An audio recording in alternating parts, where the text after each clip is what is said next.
Hey, what's going on, guys? Here another day making that dollar.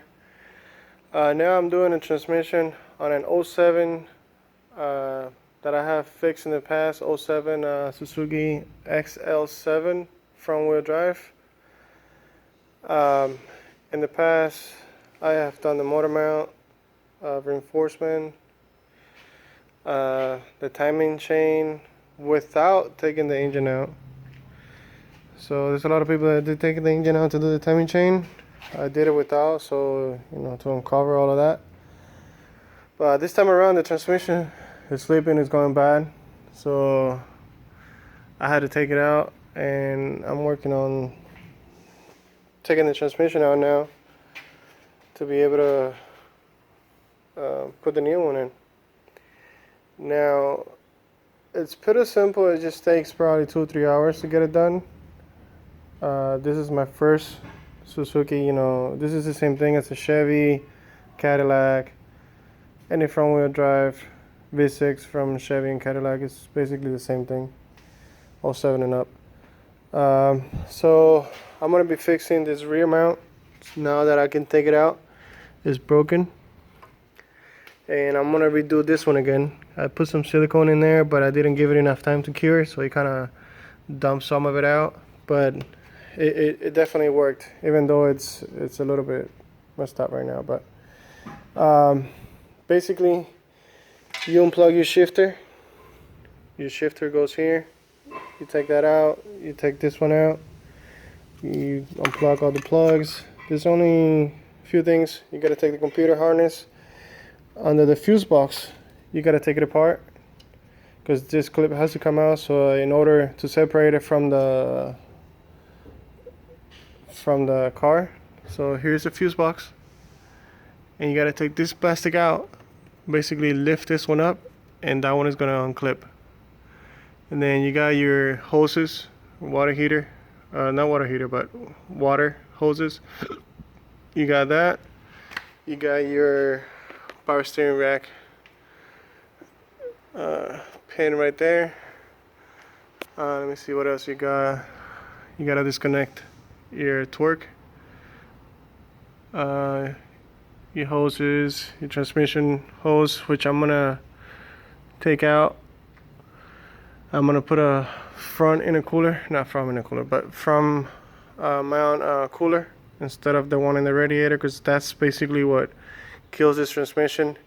If you overheat the car at any given point due to let's say fan malfunction,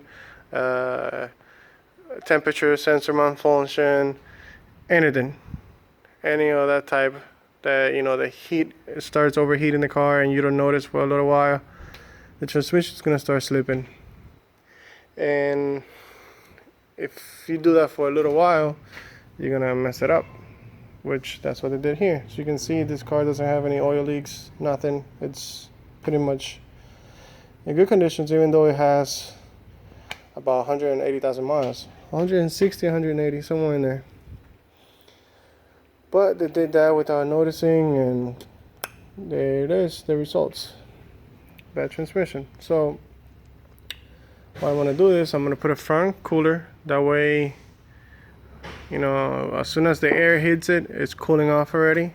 And then when the fans turn on, it will help a little bit more. So. And this is the same problem that all the other cars have. The radiator with the transmission fluid cooler in it. But anyways, back to the point. You gotta take your AC. So just sticking out like this. Straight from the compressor. You have to put Freon on it again. But that's probably the best way to do it. Because if you try to take the compressor out and all that stuff, it's just too much work. And you gotta take your other hose from here. And then now I did it.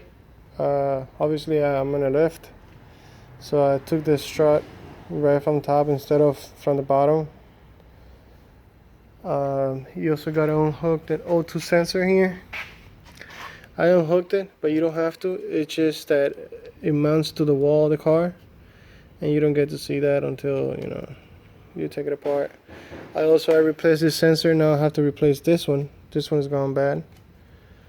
But other than that, there's no oil leaks, nothing. Everything's looking good. The engine, it's plenty powerful. And yeah, so now I gotta do this part. Now, people don't show you how to unbolt the flywheel.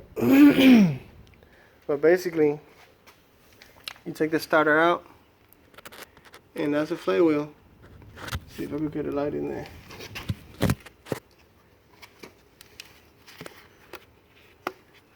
See, that's the bolt of the flywheel. So you just gotta, you know, turn it by hand, or probably, I don't know if the transmission will turn it when you turn it, but that's the flywheel there. You got a few bolts in there you gotta take out. Then you gotta put support in the engine. And see how I do about taking the transmission out, since it's in here. So we'll figure that part out. But so far so good. It's all taken apart.